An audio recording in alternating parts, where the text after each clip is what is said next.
জলে ডুবে শ্রমিকের মর্মান্তিক মৃত্যু সলগয়ে তদন্তে বাজারে ছড়া পুলিশ। বন্যার জমা জলে আরেক বন্ধুকে সঙ্গে নিয়ে মাছ ধরতে গিয়ে এক শ্রমিকের মর্মান্তিক মৃত্যু হল বাজারে ছড়া থানাধীন লয়েরপোয়া ব্লকের শালগই চা বাগানের এক বিলে। মৃতের নাম চন্দন কেওট, বয়স 40 বছর। পিতার নাম বলরাম কেওট, বাড়ি শালগই শিব মন্দির এলাকার পুরাতন পুকুরি লাইনে। অকৃততার তথা সাঁতার না জানা এই যুবক রবিবার নিজের বন্ধুর সাথে পুরানো পুকুরির পাশের সাধুকুটি বিলে মাছ ধরতে গিয়ে আচমকা বন্যার জমা জলে তলিয়ে যায়।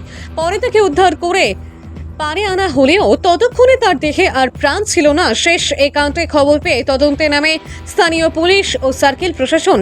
তাদের উপস্থিতিতে মৃতদেহ ইনকোয়েস্ট করে ময়নাতদন্তের জন্য জেলা সদর হসপিটালে প্রেরণের ব্যবস্থা করা হয়। এই কাণ্ডে শোকের ছায়া নেমে আসে এলাকা জুড়ে। মৃতের মুখ দিয়ে রক্ত খরণও হচ্ছিল, ফলে ময়নাতদন্তের রিপোর্ট হাতে না আসা পর্যন্ত উক্ত মৃত্যুকাণ্ড সম্পর্কে রহস্য থেকে গেলই।